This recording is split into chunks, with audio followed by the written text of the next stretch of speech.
Yo creo que necesitamos más mujeres trabajando en startups para que esto sea un semillero, para que después sean fundadoras. Si te pones a mirar, no hay nada más selectivo que el mundo del emprendimiento.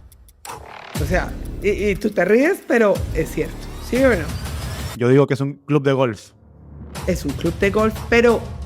O sea, no te voy a decir la palabra que acabo de pensar. Patricia Sáenz, fundadora y socia directora de EWA Capital. El fondo de Venture Capital más grande de Colombia. ¿Cuáles han sido las cosas más difíciles de levantar un fondo de Venture Capital? Cosas que quizás la mayoría de gente no es consciente. Nos dicen más nos que a las startups. Además, Patricia está comprometida con reducir la desigualdad de género en América Latina, promoviendo la participación de mujeres en startups y venture capital. La última vez que hablamos me dijiste algo interesante. Me dijiste, las mujeres somos las más machistas, ¿no? Nos enseñaron a ser segundonas. Bueno, ya encontré una palabra más fancy que segundonas porque sonaba muy mal. Soporte emocional. Piensa quiénes de alguna manera tus ídolos, tus papás. Y tu mamá siempre apoyaba a la familia y tu papá pues tiene salario más grande y son los mayores proveedores. El 90% de los hogares colombianos están soportados por una sola persona y ese es el hombre. Patricia tiene más de 15 años de experiencia en el sistema financiero y ha facilitado el despliegue de más de $100 millones en inversiones extranjeras en Colombia y América Latina. Invertiste en Platzi en 2015, creo que se convirtió en tu mejor inversión al vender tu participación hace un par de años. ¿Podrías compartir en cuántas veces multiplicaste tu inversión? Bueno, te puedo decir que devolví el fondo con esa inversión. Pati, empecemos con un poco de tu historia. Cuéntanos cómo llegaste al fascinante mundo de las startups.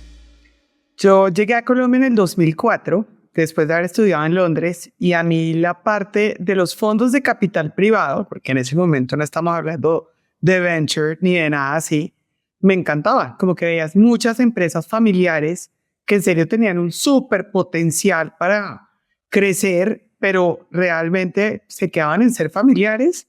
Y lo que me encontré era como que todas las empresas familiares me decían, ¿y para qué voy a recibir plata de un fondo o de cualquier otra persona si ya hice lo más difícil, que era crear la empresa y además perder el control? ¿Sabes? Todo lo que estaba en ese mindset en ese momento, y dije, bueno, pues entonces por aquí no fue. Yo trabajaba ya con mi familia y empezamos a hacer como una parte que llamábamos socio local estratégico, y era traer empresas de afuera a Colombia. Y dentro de esto, ya en el 2015, realmente me encontré con pues, los reales fundadores de Nazca, que en ese momento era pues, Héctor de Nazca México, y me invitaron a invertir en el fondo. O sea, esto es lo que nadie sabe, y es que yo no fui fundadora del primer fondo, sino me invitaron a invertir. Y cuando yo me metí, dije, uy, esto como que requiere un poco más de trabajo, y ahí fue donde al final del día de inversionista me quedé con el Fondo de Colombia running the show. Y así fue como llegué, y la verdad es que para mí tenía toda la lógica, ¿sabes? Era el momento perfecto cuando tú dices, venga, ¿por qué startups? Y entonces empiezas a ver la tecnología, el acceso a internet, el acceso a smartphones, y empezaban a ver las startups. Y pues claramente, como yo siempre digo, pues nosotros en Latinoamérica vamos 10 años detrás, entonces ya sabías lo que había pasado en Estados Unidos y en Europa, y pues era nuestro momento. Y de inversionista de un fondo pasé a ser managing del fondo. Mencionaste a las empresas familiares y sé que desde joven te tocó participar en las juntas directivas de las empresas de tu papá y que te tocó pues mostrar tu valor en un entorno dominado por hombres donde probablemente eras la única mujer. ¿Cómo te formó ese entorno a la persona e inversionista que eres hoy? Mi papá, digamos, ha sido un gran empresario y él siempre me mandó al agua. O sea, me tiró al agua desde muy pequeña, y estar, ¿sabes?, en las conversaciones todo el tiempo, en la mesa, en todo. Y yo nunca me di cuenta que estaba en un entorno lleno de hombres. Para mí era súper natural. Solamente una vez, y me acuerdo que estaba en una reunión con un amigo, muy amigo mío, que se llama Pablo, que tenía un fondo de inmobiliario, y fuimos a una reunión. Y cuando salimos de la reunión, él era el que estaba furioso y me dijo, ¿qué tal este tipo que no te dejó hablar? Y te juro, Enzo, que yo no me di cuenta. O sea, para mí seguramente era como súper normal, y fue Pablo el que me dijo, ¿este tipo qué hace? Creyó. Y yo, oiga, pues sí, ¿no? O sea, como que la verdad es que como que me toca gritar un poquito más que al resto de la gente y no me había dado cuenta. ¿En qué me llevó esto? Que la verdad, mira, yo nunca fui parte por largo tiempo de un mundo corporativo y eso hace que yo piense diferente, que mire las cosas diferente y que para mí nada es como, es que así es. A mí cuando me contesta alguien, es que así es, yo soy, bueno, fine, así lo han hecho hasta ahora, pero ¿por qué hay que hacer todo igualito y por qué hay que seguir haciéndolo de la misma manera? Entonces yo creo que haber estado expuesta a esto desde tan pequeña, creo que es una visión diferente de hacer las cosas y tener una personalidad bastante abierta a muchas cosas. Hablando de hacer las cosas diferente, hace poco estuve en el Colombia Tech Week y creo que tuve la oportunidad de validar con mis propios ojos algo que ya había llevado años viendo, que es la calidad del talento colombiano y emprendedor. Y se suele decir que el capital persigue el talento, pero Colombia parece un caso raro, ¿no? Donde hay una cantidad de talento emprendedor espectacular, hay varios ya unicornios, pero casi no hay fondos de inversión en startups locales o fondos de venture capital locales. ¿Por qué? Yo creo que a Colombia le ha faltado esa parte de ser organizado en cómo traer capital. O sea, y esto, mira, lo llevo hablando yo pues ya más de 10 años. Y me senté con Impulsa, me he sentado con todos, porque ¿por qué, digamos, se desarrolló en México o en Chile? Al final tuvieron una estructura que bien o mal, funcionó o no funcionó. Para mí funcionó porque crearon muchos fondos, que había oportunidades de mejora, válido. Pero las cosas no son buenas o malas, simplemente coge lo bueno y estructúralo desde ahí. Entonces mira INADEM lo que hizo cuando en serio fueron fondos, o sea, crearon todos estos fondos que hoy están ahí. O sea, Nazca fue beneficiado de esto, todos los otros fondos, Angel Ventures, Cometa, Lila, o sea, recibieron un capital, crearon esta parte, digamos, y tener unos incentivos para los inversionistas, que no solamente eran realmente anclas, sino también incentivos para los inversionistas, y de ahí se crearon muchísimos fondos en México. En Colombia, pues tenemos el apoyo de Bancoldex como inversionista, pero es un LP. No han habido estos incentivos para crear fondos. 2, yo creo que al final del día es muy importante la plata de Family Office y Ángeles y todo, pero para crear fondos y que sea el fondo 1, 2, 3, 4, 5, 6 y todo, pues también necesitas ese capital de quienes tienen capital todo el tiempo. Los fondos de pensión, las aseguradoras, todo esto. Y acá en Colombia, los fondos de pensión, pues no se han puesto a invertir. Entonces, creo que nos ha faltado toda esta parte de creerle al activo, de entender el activo y de mirarlo a largo plazo, ¿no? Entonces, acá sí, y digamos, te puedo decir, el gobierno de Iván Duque, que para mí es una persona brillante que entendía y entiende, porque está todavía demasiado venture capital, él decía, nos van a llegar los fondos de afuera, y nos llegaron. Pero no puedes subestimar la importancia y el poder de los fondos locales, porque los fondos locales al final del día son los que están al lado. Y los fondos internacionales, así como llegan, se van. Y se fueron. Tal cual. Y se fueron. Y muchos, digamos, están todavía como así, como, ¿será que vuelvo o no vuelvo? Pero el fondo, digamos, local apoya demasiado al emprendedor más allá de simplemente el capital. Entonces, no porque vaya a venir un fondo super wow de Estados Unidos de billions of dollars y van a invertir en la región, no subestimes el poder de los fondos que hay en la región como locales. Mencionaste el rol de los fondos de pensión. Eso fue algo que a mí me sorprende al mudarme de Perú a México y llegar a Dalus Capital, que tenía como su principal inversionista o limited partner a Pensionista, que es un fondo de pensiones en uno de sus fondos. En tus conversaciones con fondos de pensiones, con aseguradoras, que son esas grandes fuentes de capital locales que pues tiene cada país, ¿no? Perú, México, etcétera, Colombia mismo, ¿por qué dirías que los fondos de pensiones mexicanos se animan a invertir en fondos de venture capital y otros como los colombianos y los peruanos no se animan. ¿Es un tema regulatorio? ¿Es un tema de expertise? ¿Cuál es tu perspectiva? Claramente México está más desarrollado. Yo creo que hay una parte que la gente no entiende, y cuando yo digo la gente son los inversionistas, y tanto institucionales como fondos de pensión. Es una industria joven. Y sí hubo gente que la embarró, ¿sabes? Y cometieron errores.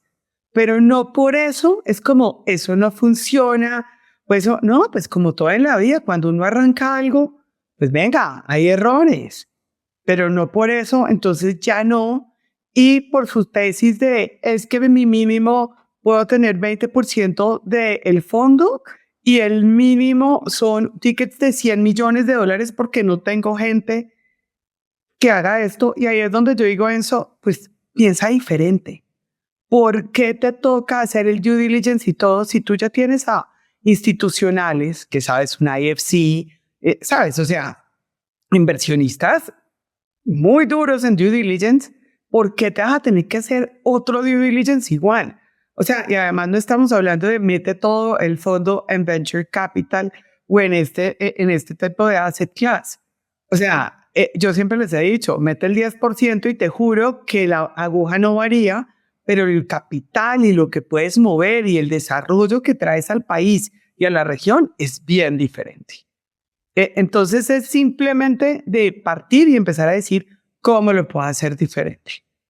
Entonces creo que esa es, digamos, yo me senté una vez con un fondo de pensiones en México y cuando me explicó toda su estructura me dijo que no invertía, pero no me importó, ¿sabes? Cuando te lo dicen tan estructurado también y por qué le están metiendo a fondos mexicanos y todo, tú se lo entiendes. Cuando llegas acá a Colombia y lo que te dicen, tú dices, no. Entonces creo que hace falta que entiendan el asset class. Y eso viene desde la junta directiva, desde el que toma las decisiones. O sea, no es una persona. Es ponerse la camiseta. Hablemos del rol de los family offices. Me contaste cuando la última vez que conversamos que en 2021 muchos family offices se calentaron, digamos, y invirtieron directo en startups. Y que hoy, naturalmente, por el tipo de activo que es Venture Capital, muchas de esas startups han cerrado, les está yendo mal, y estos family offices llegan a la conclusión de, oye, Venture Capital no funciona como activo. ¿Por qué es un error invertir directamente para estas fuentes de capital? A ver, yo lo que creo es que, digamos, la parte de los family offices, hay muy pocos que tienen la estructura para hacer esas inversiones directas. Si me entiendes, si la estructura viene desde su investment thesis, desde un comité de inversión, desde un análisis profundo. Creo que estamos viviendo un momento increíble en todo el mundo sobre el cambio generacional. O sea, mi papá, al final lo que quisiera tener para él, están acostumbrados en meterse muchísimo más en real estate, en flujos de caja sostenibles, en bonos. Deuda de repente. Deuda, toda la parte. Entonces tú dices, ok, vino este cambio generacional y seguramente les dieron una plata e invirtieron y no tan estructuradamente. Y porque a mí me ha pasado, cuando invierto como ángel, no lo hago tan bien. ¿Y por qué? Porque al final del día es que le coges amor y dices, no, pero le falta un poquito más para salir adelante y además esto lo vamos a hacer. Cuando estás desde un fondo, lo piensas como un negocio y dices, uy, no fue write-off, estas cosas pasan, ¿no?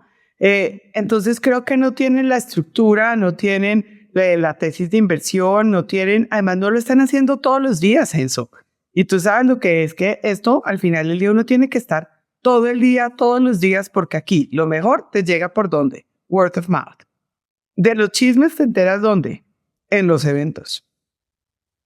Y esto no es solamente ese análisis, esas dos primeras variables que te menciono, Dios mío, sí que son importantes en Venture Capital. Entonces, el no estar todo el tiempo metido creo que te acelera el riesgo. Justo ayer estaba en la junta semanal de Rich, el fondo donde estoy, y nos estábamos riendo de que cuando uno invierte como ángel, en verdad su barra es más baja de cuando invierte con el fondo, que es irónico porque uno diría, es tu dinero, no puramente tu dinero, pero en verdad por eso además al contrario, eres más emocional o inviertes más porque es tu amigo, porque te gusta la persona o porque te gusta el negocio o el mercado, a pesar de que no es un buen mercado claramente. Así que totalmente cierto lo que dices. Bueno, qué felicidad que no soy la única que le pasa eso. Totalmente. Y hablando digamos, de estas familias, se suele decir que, y creo que de forma que sobresimplifica, que los corporativos y las familias latinoamericanas son muy conservadoras, que no innovan. Pero al final de cuentas, yo pienso, son empresarios sofisticados que han hecho grandes negocios, que han construido grandes patrimonios. ¿Por qué estos grandes grupos económicos y familias no invierten en venture capital? ¿Qué crees que es lo que menos gente entiende acerca de eso? Cuando tu negocio empieza a crecer rápidamente, parece que no tienes tiempo para nada. Pero es justo en ese momento cuando ya no es la falta de demanda lo que te frena, sino la necesidad de un proceso de ventas sólido. Pero, ¿por dónde empezar? Con HubSpot puedes acelerar tus ventas y marketing con automatizaciones y herramientas de inteligencia artificial que te ahorran tiempo. ¿Suena caro? Para nada. Puedes empezar hoy gratis gracias a HubSpot. Si eres fundador en Latinoamérica, únete al programa de HubSpot para startups y acelera tu negocio sin gastar de más. Ahorra hasta 50% en el primer año de HubSpot, accede a $80,000 en herramientas y obtén acceso a plantillas, guías y eventos exclusivos liderados por expertos en growth. Para comenzar, visita hubspot.com/startups/latam. Llena el formulario en menos de 2 minutos y disfruta de estos beneficios sin compromisos ni usar tu tarjeta de crédito. Ingresa a hubspot.com/startups/latam para más información. Ahora sí, de vuelta al episodio. Yo creo que unos empezaron pensando que esto era una moda. Si me entiendes, entonces dijeron, esto va a dejar de ser moda y entonces no va a ser sostenible. Creo que se han venido dando cuenta que esto no era una moda, que esto es una manera diferente de hacer negocios y que es la manera como se está haciendo innovación abierta. Entonces creo que esto ha venido cambiando sobre todo en la parte de los corporativos. Si tú vas a Argentina, los corporativos están absolutamente metidos, en México mucho más, en Colombia están arrancando. Entonces creo que es como esperemos a ver qué pasa. Y a ver si esto era en serio o era una moda. Y también, digamos, la pandemia los hizo caer en cuenta que al principio, acuérdate, que no lo vamos a hacer in-house. Y pensaban que esto era simplemente poner una esquina de la oficina más bonita y crear un design thinking y de ahí iban a salir las ideas. Y esto es mucho más que sentarse uno y poner una oficina bonita, más relax y acá saquemos, exacto. Y acá saquemos ideas para innovar. Entonces, creo que todo los ha llevado a empezar a pensar como, sí, esto ya no es tan así y empezar a tratar de empezar a jugar. De respecto, digamos, a los empresarios, sin lugar a duda, y los empresarios colombianos son los más berracos de todos. Pero creo que para ellos, después de tener ese riesgo de empresa, empiezan a pensar cómo preservar su capital. Y tienen esa percepción de la región es bastante volátil y no tienen la percepción también de que esto es a largo plazo.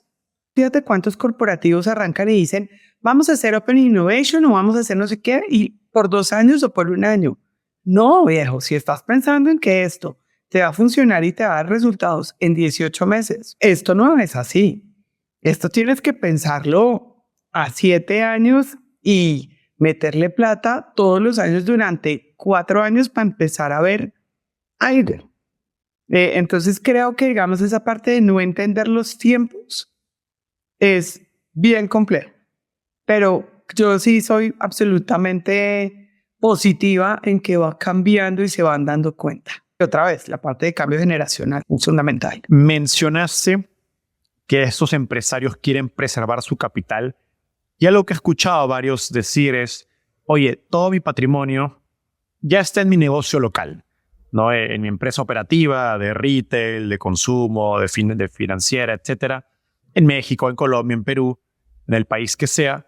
Y por eso prefiero hacer mis inversiones pues fuera, ¿no? Quizás en Estados Unidos o en Europa, donde tengo la percepción de que es más pues, políticamente estable, no hay los riesgos de moneda y pues por ende son activos más seguros, más líquidos. Cuando estás levantando capital y conversas con estos empresarios y escuchas eso, ¿qué les dices? Uy, entiendo la parte política como está en Latinoamérica, pero también vuelvo y digo, es que esto es de largo plazo y tiene muchos ciclos económicos. Entonces, el simplemente sacar la plata a Estados Unidos y además te vas y te metes en unos family office de Estados Unidos que claramente la plata que se vaya nunca regresa a la región. Eso es plata de adiós. ¿Por qué? Porque los family office de allá, multifamilies que están manejando la plata en Estados Unidos, Miami, Nueva York y todo, pues no tienen ningún interés en entrar otra vez a la región porque les dicen, venga, usted ya sacó los activos y además, porque vemos un cuento, o sea, todos están en una zona de confort muy grande, en bonos, en cosas de tesoro, en real estate. Entonces, ¿qué les diría yo? Primero, yo creo que la innovación en las empresas es algo que tienes que subirte o te va a dejar el bus. O sea, si tú juras que vas a seguir siendo la competencia, última competencia, haciendo exactamente lo mismo o sacando simplemente un diferente producto en sabor y en empaque, creo que no estás leyendo el mercado. Y segundo, pues yo sí creo que a Latinoamérica le falta compromiso con la región, ¿sabes? O sea, de pensar, oiga, esto tenemos un potencial increíble y además no es un compromiso como... A veces yo me acuerdo cuando empecé con el primer fondo y yo les decía, venga, pero es que esto es un negocio. O sea, no me están dando la plata por porquería. O sea, entonces entiendan que es un negocio, pero además estás desarrollando la región. Entonces yo sí creo que acá nos falta más tatuarnos esas ganas de sacar la región adelante. El fondo 2 de EWA lo empezaste a levantar en 2020. Y entiendo que ya lo estás por terminar de cerrar este año. Y hoy EWA es el fondo de Venture Capital más grande de Colombia, pero uno no ve, pues digamos, detrás de esa etiqueta no se ve todo el esfuerzo que hubo detrás. Dado el contexto de lo que hemos conversado, ¿cuáles han sido las cosas más difíciles de levantar un fondo de Venture Capital? Cosas que quizás la mayoría de gente no es consciente, incluso los emprendedores. Yo creo que lo más que la gente no es consciente es el tiempo. O sea, y sobre todo este último cuando tú dices 20, y estamos en el 2024, o sea, Patricio, ¿en serio? Lo que no arrancas a pensar es, bueno, un pedazo de pandemia, que pues 2020 fue toda la pandemia, que cuando ya estábamos arrancando due diligence con institucionales, pues se quedaron mirando y dijeron, no tenemos ni idea cómo hacer un due diligence virtual. Porque, ¿sabes? En esa época mandaban 5 personas acá a conocer a todo el mundo, cosas que están volviendo a pasar.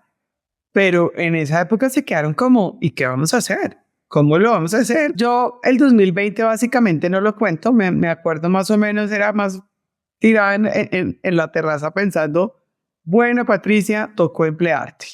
O sea, ahora sí, y a ver, ¿dónde consigues trabajo en el 2020 también? O sea, bastante como... Todo lo que habías hecho, eso no funcionó. Entonces yo pienso que esto arrancó más en el 2020 a finales, o sea, 2021. ¿Y qué es lo más difícil? Los tiempos. ¿Por qué?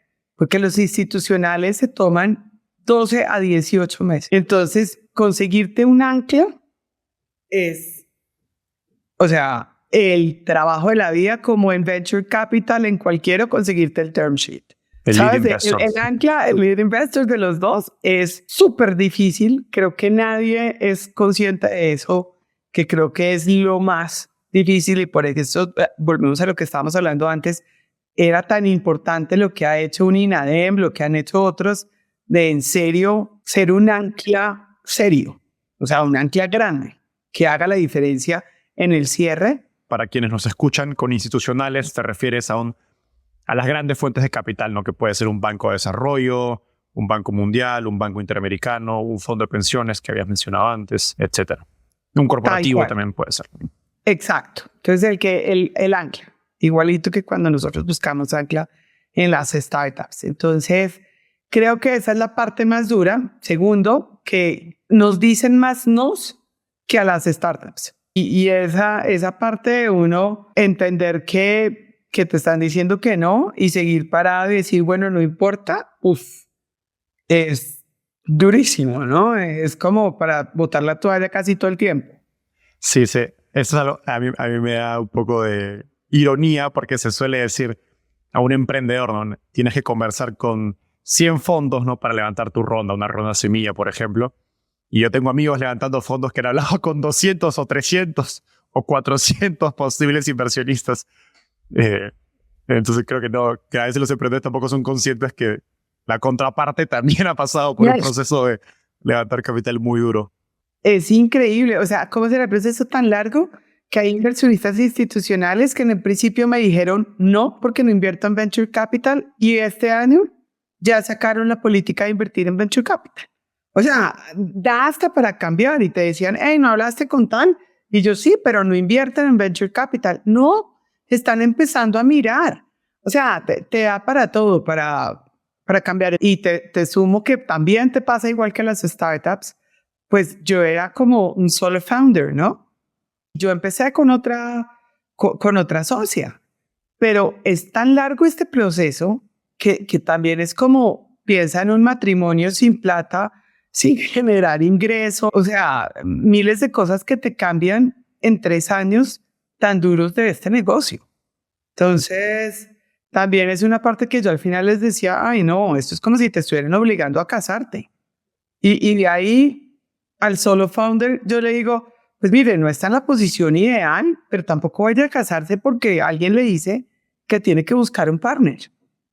Sí. Y claro, lo duro es que durante esos 18, 24, 36 meses que el fondo aún no ha hecho un primer cierre, todos los gastos o la gran mayoría de gastos corren por tu cuenta. Claro, o sea, esa parte de los preparativos y tú salir y levantarte plata, pero pues el salario sí es o el salario no es, porque todavía no estás invirtiendo. O sea, miles de variables que uno dice, y todo este tiempo, claro, y empiezan a pedirte equipo, ¿no? ¿Y quién es tu equipo? Y uno, no, pues entonces venga y traigo a 2 del equipo porque, ¿no? Y bueno, o sea, te empiezan a pedir tantas cosas y uno, pero venga, hasta ahora estoy arrancando unos due diligence, pues que muchos vienen de private equity copy-paste, que uno es, señor, pero esto no aplica, ¿no? O sea, estamos conscientes que lo que usted me está preguntando acá no aplica. Yo pienso que es mucho más difícil que levantarse plata para una startup. Yo estoy de acuerdo, aunque quizás muchos que nos escuchen no van a estar de acuerdo. Tal cual. Pero bueno, pero he escuchado la otra cara de la moneda. Ahora me gustaría hablar de un tema que sé que te importa mucho, que es la participación de mujeres en startups y en venture capital. En la última vez que hablamos me dijiste algo interesante. Me dijiste, las mujeres somos las más machistas, ¿no? Nos enseñaron a ser segundonas. ¿A qué te refieres con esta idea y por qué crees que hay menos mujeres emprendedoras? Bueno, ya encontré una palabra más fancy que segundonas porque sonaba muy mal. Entonces ahora lo cambio a soporte emocional. ¿Viste el improvement que he tenido? Porque te educaron así. Porque desde que tú ves, piensa quiénes, digamos, de alguna manera tus ídolos, tus papás. Y tu mamá siempre apoyaba a la familia y tu papá en el día a día normal, pues tiene salario más grande y son los mayores proveedores. O sea, leía en un evento pues que estábamos, que es The Woman in Connection, y estos números son impresionantes de lado y lado, ¿sabes? O sea, el 90% de los hogares colombianos están soportados por una sola persona y ese es el hombre. Te estoy hablando a todo nivel. Entonces, de ahí yo te puedo decir, claro que nos enseñaron a ser soporte emocional. Entonces, el hombre viene cansado, la mujer está con la familia, la mujer sí trabaja, su trabajo pues no es tan importante porque acá se mide importancia de acuerdo a cuánto traes tú de plata a la casa. Entonces, pues claramente si yo me gano 1/3 de mi pareja, pues claramente mi pareja es el más relevante dentro de esto y by default, entonces pues yo me hago cargo del resto. Entonces, con todo esto que a ti te han metido culturalmente todo el tiempo, y te lo quiero decir que no es solamente en Latinoamérica, que eso es lo que a mí más me llamó la atención también vive en Europa y en Estados Unidos y en todas partes. Cuando tú te das cuenta de todo eso, pues tú dices, sí, claro, te metieron en la cabeza esto, entonces a ti no te importa, pues, hacerte a un lado, ¿me entiendes? A ti no te importa que brille profesionalmente tu pareja y tú te haces al lado. Y es más, cuando te dicen venga y brille, pues te sacan también de tu zona de confort en la que te pusieron en tu vida. Empiezas a muchos temas personales de, ¿cómo voy a dejar a mis hijos? Estoy sacrificando mi familia. Yo siempre digo que esa palabra sacrificar, a mí me da mucha risa porque la usan las mujeres y yo no he conocido el primer hombre que use esa palabra. No lo he conocido. Y entonces uno dice, pues sí, porque estás peleando contra un estigma social que te pusieron en la vida. Antes de continuar el episodio, quiero pedirte un pequeño favor. Solo el 21% de las personas que escuchan Startupeable están suscritas a este canal. Si tú no lo estás, por favor, ayúdame dándole clic en suscribirte. Con solo un clic nos ayudas a crecer mucho más de lo que te imaginas. A cambio, yo me comprometo a seguir mejorando la calidad de las entrevistas y seguir trayendo cada vez mejores invitados, como los líderes detrás de Mercado Libre, Nubank, Duolingo, Tienda Nube, Pedidos Ya y más empresas de tecnología exitosas de Latinoamérica y el mundo. Gracias y ahora sí, volvemos al episodio. Acabamos de hablar de el esfuerzo tremendo que ha sido levantar EWA como fondo, y tú también eres mamá. Cuando hablas de esta idea de sacrificio en familia, ¿qué tanto es cierto, por un lado, y qué tanto es cuestión de organizarse? Para mí es una realización personal esto. O sea, y soy la más feliz haciéndolo y es mi sueño. O sea, yo vivo mi sueño todos los días. ¿Que a veces es difícil? Claro que sí, porque a mí de las cosas que más me río en este momento de la vida es cuando todo el mundo me pregunta, ¿y el balance? Y yo digo, ok, ¿me estás hablando del balance diario? O sea, de dormir 8 horas y hago ejercicio todos los días y leo un libro y tengo trabajo y voy al trabajo y soy mi mejor persona, mi mejor versión. Y además llego a jugar con mis hijos, hago las tareas y comemos todos en familia todos los días. No. Y el que lo tiene, pues, so good for them. El sombrero. A ver, ¿qué trato yo de hacer? Pues mira, o sea, soy una loca en algunos momentos, pero cuando ya digo vamos de vacaciones, soy de las que me puedo tomar los días de vacaciones y estoy con mis hijos. ¿Me entiendes? Entonces, para mí lo primero es que EWA, pues, es mi realización. Y de ahí, pues, la parte, digamos, de ser mamá y de estar con mis hijos, no hay nada que me divierte más. Pero también me fascina. Como yo tengo una hija de 16, que es Leticia, y Emilio tiene 14. Y como los dos ven eso y se sienten tan orgullosos de tener la mamá y de, wow, es súper cool lo que haces. Ninguno quiere tener un fondo de inversión, eso sí quiero decírtelo. Leticia se muere de la risa porque yo creo que me he faltado como a 3 cosas en su vida, pero esas 3 me las tiene marcadas. Y entonces ella baila y canta y me dice, oye, el próximo martes es mi presentación y ojalá que estés, ¿no? Y yo le digo, no, pues como si me las perdiera todas. Vos me las he perdido y es como, mamá, Dios mío, o sea, te la sacan en cara, pero hasta los 50 años me la imagino diciéndome. Los hijos son lo más duros en eso con los papás. Volviendo a mi pregunta de mujeres emprendedoras, ¿se suele responsabilizar al poco acceso a capital que hay para mujeres emprendedoras, que no hay mujeres en fondos de Venture Capital? ¿Cómo piensas en los factores del hecho de que hayan pocas mujeres emprendedoras entre estas, digamos, condiciones del acceso, de que haya pocas mujeres emprendedoras versus, oye, mujeres, anímense a emprender? Vale, esa fue, digamos, como la razón nuestra de cuando arrancamos el fondo EWA, ¿no? Y entonces cuando decían solo el 2% del capital llega a mujeres emprendedoras en Estados Unidos. Ese número, yo dije, uy, ni lo contemos en Latinoamérica. O sea, ni están los datos, pero ya by default. Entonces empezamos a mirar y la primera punto que yo miraba en EWA es ¿cuántas mujeres gestoras fundadoras de fondos hay? En Colombia yo soy la primera. Y en Latinoamérica, Hay te menos de podría 10. decir que no hay más de 10. Exacto. Hay menos de 10. ¿Qué están haciendo en este momento los gestores profesionales? Trayendo mujeres a la mesa. Y ves más associates, más, ¿sabes? Más mujeres. Claro, ¿qué es la importancia acá que empiecen a ver? Que realmente tengan voz y voto. Y eso es lo que muestran todos los papers y dicen, oiga, entre hayan más mujeres en tomas de decisiones y en todo esto, pues en tendencia deberían haber menos sesgos. Pero cuando sales también a buscar emprendimientos, yo decía, bueno, ¿y será que yo tengo esos sesgos? ¿Cómo los voy a tener, no? O sea, yo siendo mamá, estoy acá para esposa, o sea, pues no debería tenerlos. Cuando empiezas a ver eso, yo decía, bueno, hay muchas mujeres emprendedoras, pero no de tecnología y no de startups que sean VC backable.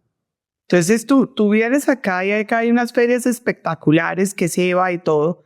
Y o sea, yo no he hecho los números porque podría decir que el 90% son mujeres. Porque es de moda, porque es de joyería, porque es de catering, porque es... Entonces, ahí es donde tú dices, mujeres emprendedoras, ¡ay! ¿Es VC backable? Ah, no es VC backable. Ah, ok, bueno, listo. Entonces, ¿cómo traes a estas mujeres a ser emprendedoras en startups? Y ahí viene la parte nuestra, que fue cuando dijimos, bueno, el 40% del fondo lo vamos a invertir en donde hayan mujeres que sean cofundadoras, pero que tengan el 30%, mínimo el 30% de participación del equipo. Otra vez, porque tengan voz, porque piensen diferente. O donde hayan mujeres que tengan mínimo el 30% de participación en cargos de liderazgo.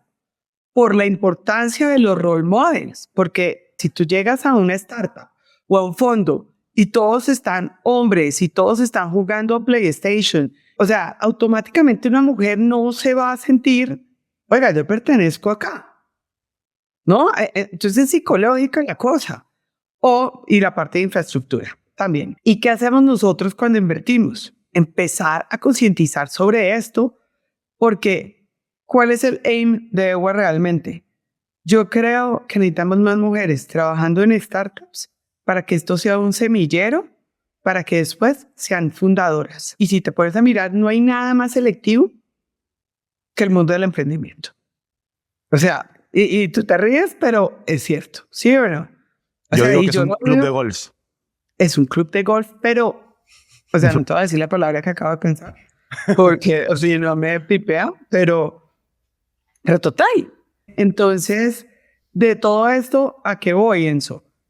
A que es muy importante quitarse ese sesgo de las mujeres son malas en tecnología, son malas en matemáticas, son malas de no sé qué, y esto viene educación desde el colegio. Yo vivo ofendida que los colegios se enseñan exactamente igual que cuando me enseñaron a mí. O sea, me parece absurdo.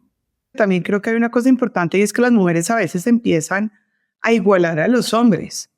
Y ese yo creo que es el quick del asunto, que uno dice, no. Uno tiene diferentes como soft skills o diferentes Habilidades, fortalezas. habilidades, exactamente, fortalezas. Ahí es que tiene que estar lo chévere. Yo no tengo que llegar a ser igual de buena en unas cosas que Sebas de vida. No tengo que ser igual de buena en eso. Soy muy buena en otras cosas que lo complementan a él para llegar a otro lado. Entonces creo que esas son las cosas que no se sientan a mirar. Mencionaste que las mujeres sí emprenden y me gustaría hablar de la actitud al riesgo. Y te voy a contar para eso una anécdota.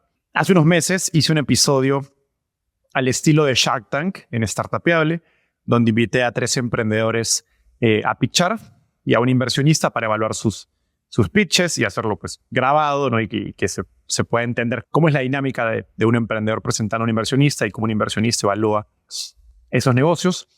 Y lo curioso es que me costó bastante encontrar a una emprendedora que participe, que se anime a participar. Tuve que invitar a 3 para que la última me acepte. Y en cambio los emprendedores hombres me aceptaron al toque, digamos, sin siquiera preguntar en qué consistía la dinámica que les estaba invitando. Y mi sensación fue, oye, las emprendedoras mujeres están como más preocupadas de lo que podían perder por esta invitación de que lo que podían ganar. ¿Te resuena esto? Y si es así, ¿cómo se puede cambiar? Si es que tiene que cambiar. No, tiene que cambiar. Tiene. A ver, yo qué pienso al respecto. Uno, que somos absolutamente adversas al riesgo, porque volvemos al cuento de la educación desde chiquitas y te enseñaron a cuidar todo. Fíjate lo que siempre dicen en las fintech. Las mujeres son las mejores pagadoras. ¿Qué quiere decir eso? Pues que no arriesgan. O sea, y no estoy diciendo que debamos ser malas pagadoras, pero ni tanto que, o sea, ni para un lado ni para el otro. Un hombre, en lugar de ir a pagar el crédito, estoy seguro que va y se lo mete a la startup 3 veces antes, empeña a la mujer, a los hijos y la casa, y está seguro que lo va a sacar todo adelante y va a poder pagar.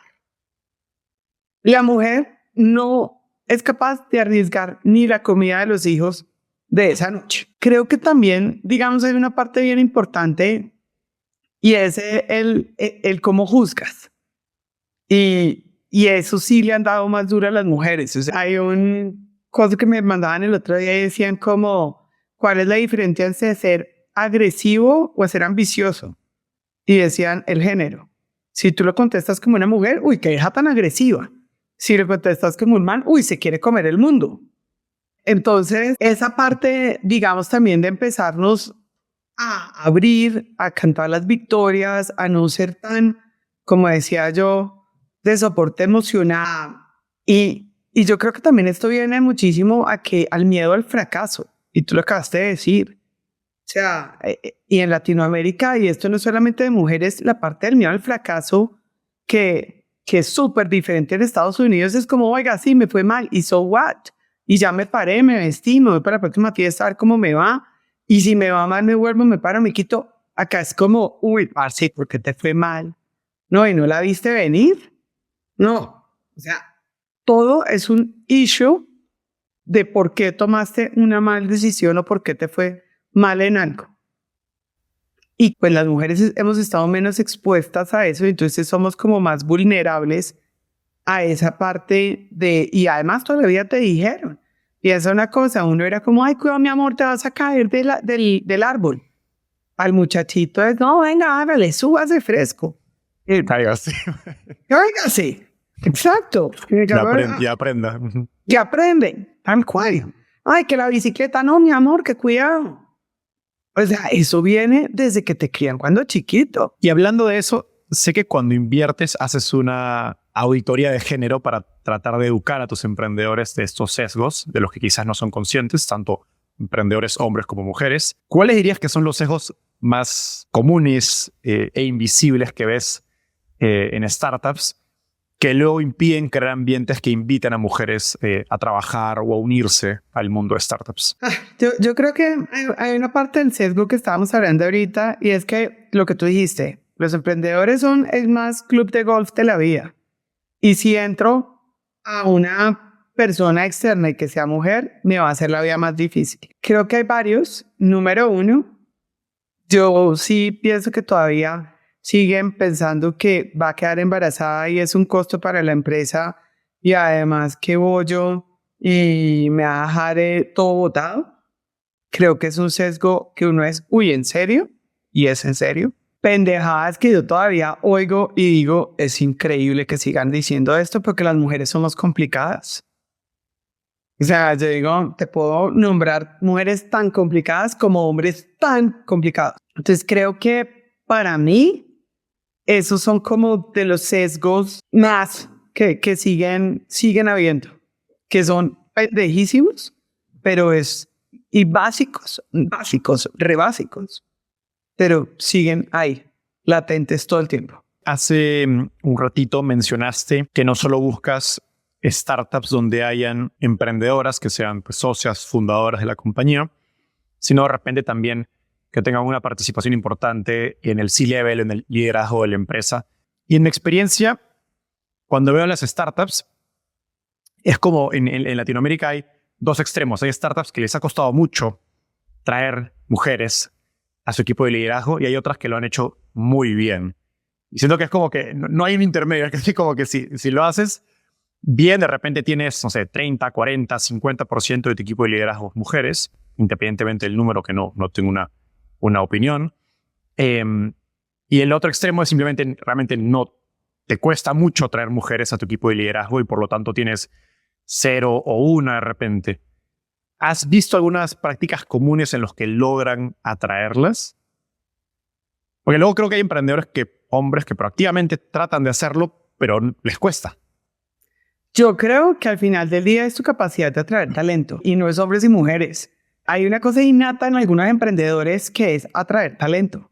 Y seguramente, digamos, esta parte de atraer talento y tener como clara tu cultura, y si tu cultura es respiras la startup y quieres atraer esto, vas a poder atraer mujeres y hombres y el mejor talento. Y cuando no lo atraen, creo que es más porque están miedosos de qué talento atraer o están mucho más, como volvemos a decir, esta es una parte que es muy clara, que es la parte del círculo del poder, que yo no sé si tú has visto ese círculo, que a mí me lo mostraron y me impresiona, pero es como, ¿te acuerdas cuando dicen que hay 8 eslabones para llegar a una persona? Entonces, al final del día, el círculo del poder dice, mire, si usted es blanco, habla inglés, tiene educación, o sea, usted está en ese círculo. Y te vas saliendo del círculo de acuerdo a que vas perdiendo esto. Si eres mujer, latina, de color, y no tuviste educación, estás como a 8 grados del círculo. Y entonces, ¿qué pasa? La gente al final quiere, o sea, y es innato de todos nosotros, salir y contratar al que está más cercano tuyo del círculo del poder. O sea, este es innato porque tú con quién te sientes comfy. Con otro peruano que tiene como tu educación similar, que tiene tus mismos valores. Tal cual. Entonces, para mí, la parte, digamos, de traer talento es también mucho más de mirar quién está alrededor mío, qué talento necesito y a dónde les llego a ese talento y cómo me los puedo traer. Tú has entrado a una banca de inversión, a mí me da risa, porque ese es el típico que uno entra y uno dice, no. Claro, no puedes pretender estar sorprendido de que no haya mujeres, ¿no? Cuando toda la oficina está hecha para hombres. Tal cual. Ese es el perfecto ejemplo. Hablemos más de tus aprendizajes como inversionista. Una idea que te he escuchado decir que me gustó es que como emprendedora tú personalmente creaste varios negocios para ricos y que por ende no quieres invertir en nice to haves. Pero estoy seguro que un emprendedor cuando pues, viene a picharte cree que su producto sí es necesario, ¿no? ¿Cómo evalúas qué es un nice to have? Creo que tienes que mirar el mercado. Y claro, a mí me da risa a veces porque yo he sido absolutamente, como tú dices, diciendo un nice to have, voy a ser tu cliente, pero no tu inversionista. O sea, y así inmediatamente yo digo, ahí lo tengo clarísimo de soy tu cliente y no tu inversionista. Entonces, es el mercado, qué tamaño de mercado. Y creo que es muy importante el doble clic. ¿Quién te está comprando? ¿Por qué te están comprando? ¿Qué problema realmente estás solucionando? ¿Cuál es la tendencia del mercado? ¿No? Entonces, así es como simplemente se resume en nice to have, porque pues si tú vas a llegar a solucionarle el problema, no sé, al Uber de las avionetas privadas, válido, pero ¿cuál es tu mercado? O sea, ¿cuánta gente se va a montar en la avioneta privada? Que resuelves el tiempo, que resuelves lo que te estás gastando en el aeropuerto, seguridad, llegas a la mitad, todo lo que tú quieras, perfecto. ¿Hay un mercado? Claro que hay un mercado de altos ejecutivos y familias y no sé qué, que no suman en Latinoamérica un 5%. Entonces, así es como cuando yo digo, pues, tienes que ser sensato en eso. Y entre más tú conozcas tu producto y tu mercado, pues mejor lo vas a hacer. Entonces, no lo pongas como con las frases típicas de democratizar el uso de avionetas privadas. No. O sea, no. No es democratizar nada. ¿Sí o no? No, pero a ver, ¿tengo o no tengo razones? Sí, creo que democratizar quizás fue la palabra cliché más grande de startups en los últimos años. Total, entonces todos español, democratizaron. Sí, total. Invertiste en Platzi en 2015 creo que se convirtió en tu mejor inversión al vender tu participación hace un par de años. ¿Podrías compartir en cuántas veces multiplicaste tu inversión de esa inversión para entender un poco la magnitud de Venture Capital? Y además, ¿qué viste en Platzi y mis buenos amigos Freddy y Cristian cuando haces esa inversión? Bueno, te puedo decir que devolví el fondo con esa inversión. Okay. Entonces, solamente a esa inversión devolvió todo el fondo y un porcentaje del carro. Entonces, pues sí, en Latinoamérica son pocos los que cuentan esa historia. Que vi, yo vuelvo y siempre he dicho lo mismo. O sea, ellos hacen una religión y yo me convierto. O sea, es un complemento perfecto entre los dos. Es una pasión absoluta por esa empresa, pero es que respiran Platzi. O sea, a mí me impresiona que no hay un momento en que hablen bobadas. Bueno, no, mentira, ya últimamente ya uno se sienta con Freddy y puede hablar más de bobadas. Pero una época en que Freddy solo tenía conversaciones súper reinteligentes porque estaba pensando, todo el día está pensando en qué hacer diferente, ¿sabes? Y todo eso. Entonces yo digo, es una máquina. O sea, es una máquina. O sea, yo todavía a veces lo miro y digo, ¿será de verdad? Entonces, esa parte, digamos, de su pasión, del conocimiento, de estar siempre abiertos a mirar cosas afuera, a mí me parece increíble. Y lo que te digo, la verdad es que todos sus seguidores, la comunidad, uno a veces no lo entendía. Yo a veces decía, ¿para qué se gastan plata en esas huevonadas? Perdón la palabra. Pero después lo entiendes. Entonces nunca están como, uy, ya lo logré y hasta acá llegué, sino siempre están pensando en cómo hacer más cosas. Entonces, de los mejores emprendedores que yo tengo y emprendedoras, claridad mental. Y esa, ¿no te ha pasado que ves que hablas con emprendedores y con gente y que uno dice, ya no les entendí nada? Entonces otra vez vuelvo y pregunto, y otra vez no le entendí nada. Y digo, bueno, si a la tercera pregunto y no entiendo nada, el problema es de ellos, de cómo están explicando la cosa. Porque, o sea, uno la primera vez puede ser que no. En cambio, a ellos siempre les entiendes para dónde van, qué van a hacer, por qué lo van a hacer. Entonces, siempre lo tienen súper claro. Y eso es algo que a mí me parece impresionante. Cuando hablas de claridad mental, y me encanta ese punto, en tu experiencia ayudando a los emprendedores en que inviertes, ¿qué parte de esta falta de claridad mental es de repente desconocimiento del problema versus una falta de capacidad de comunicación? Uy, yo creo que es más una falta de capacidad de comunicación. ¿No te has dado cuenta todo esto hace 2 años cuando eran hacer el pitch y que en 3 minutos el pitch y todos se hacían ese pitch en 3 minutos y les hacías una pregunta diferente y eran como que lo sacabas de su zona de confort y que uno era, pero a ver, son números básicos que te tienes que saber. Entonces, para mí, digamos, es como una falta. Bueno, no, hay de las dos, ¿no? Hay el que en serio no se sabe los números y uno dice, pero, y ay, no, me cogiste desprevenido. Y uno, no, hay unos números que te tienes que saber. Pero yo creo que muchísimo es, digamos, la capacidad de hablar y de no sentarse 2 minutos antes a pensar qué es el mensaje que quiero transmitir. Y fíjate que eso es uno de los problemas que yo he visto ahora. Y el otro día se lo dije a mi equipo y todos me miraron como, dude, Patricia. Y yo, bueno.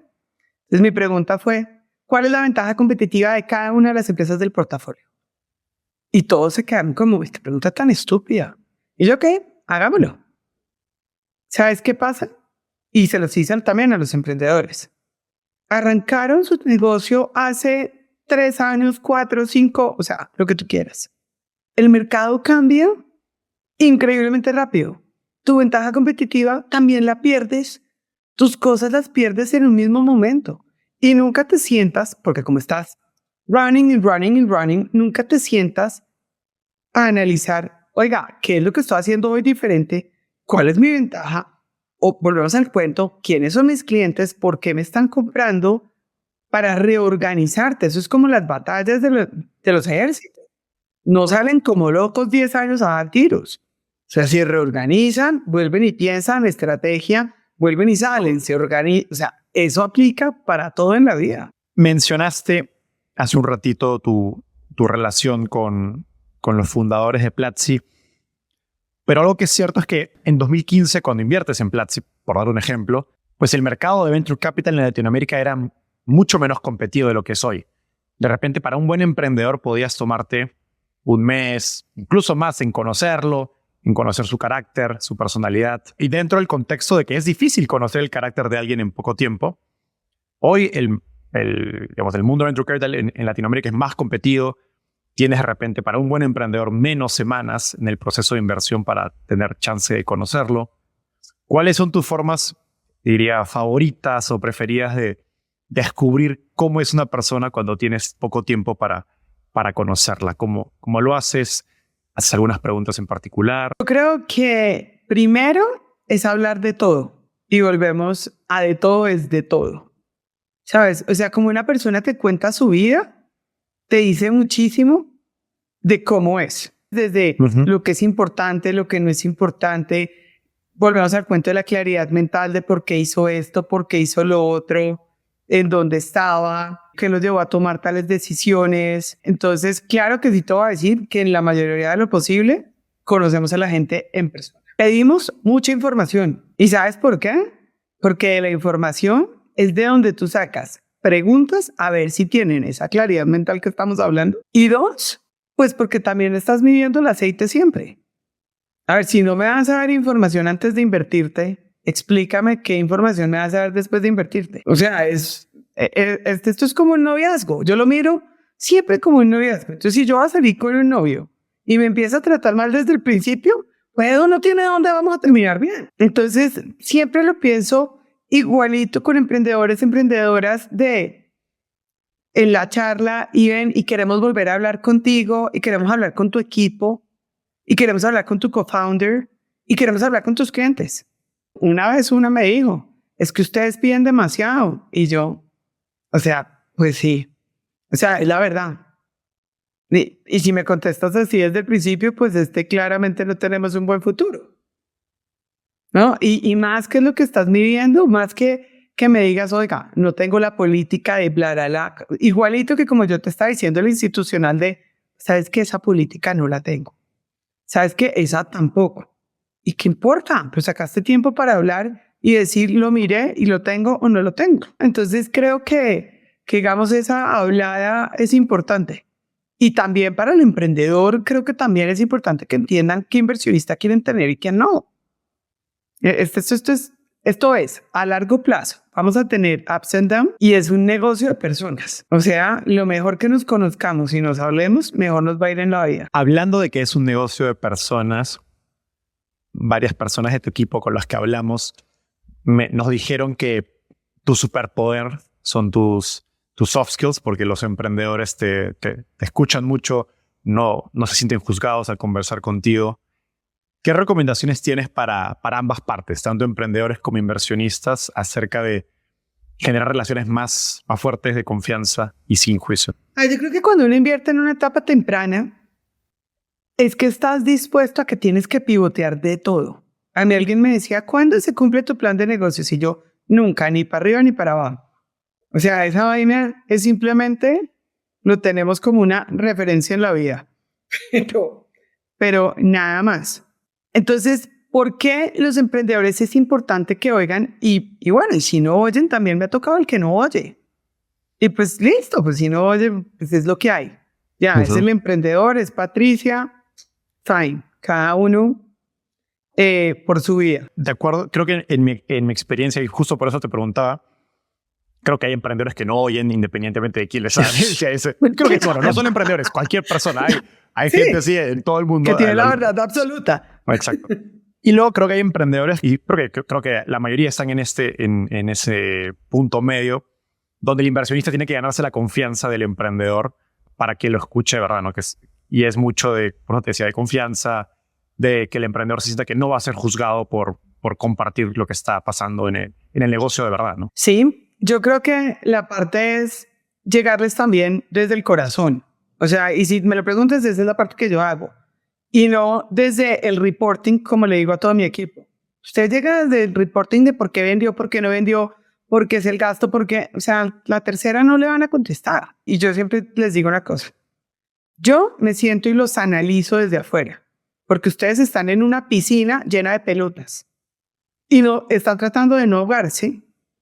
Y mi trabajo realmente sería mirar desde las escaleras y tratar de decirte dónde está la mejor orilla para que te vas acercando y darte consejos de esto para que llegues mejor.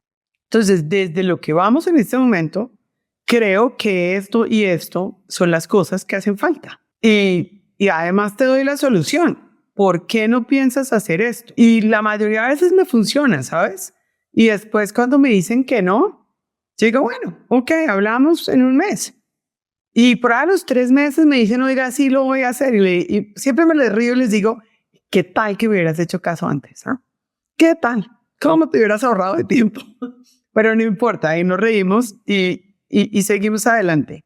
Pero creo que el éxito es que tienen que entender que los dos vamos para el mismo lado. O sea, es que a mí no me interesa para nada fregarlos. O sea, lo único que quiero es que tengas éxito y que tengamos éxito los dos. Entonces, en este barco estamos juntos, para bien o para mal. Si estás bien, qué maravilla, ¿cómo puedo hacer para que te vaya mejor? Y si estás mal, ¿en qué te puedo ayudar desde tomarnos una cerveza hasta a quién te presento o a quién vamos y le hablamos para que nos ayude y nos dé más luces? Porque de pronto yo no tengo todas las respuestas. Pati, llegamos al segmento final de la entrevista. Tengo unas preguntas cortas para ti. ¿Estás listo? Uy, esa es la parte que más nerviosa me pongo. Ok. ¿Cuáles son las preguntas más importantes para las que hoy no tienes respuestas? A nivel de negocio, yo creo cómo atraer más capital a la región en las diferentes series y cómo realmente trabajar todos o qué estrategia hacemos para tener más salidas. ¿Cuál es el consejo más contrario o poco común que tienes para los emprendedores que nos están escuchando? Yo creo que lo más común y que nadie hace es back to basics. O sea, vuelva, reagrúpese, analice en qué está, mire cuál es su negocio realmente y vuelva y salga. Y finalmente, ¿qué preguntas no te hacen que crees que deberían hacerte más seguido?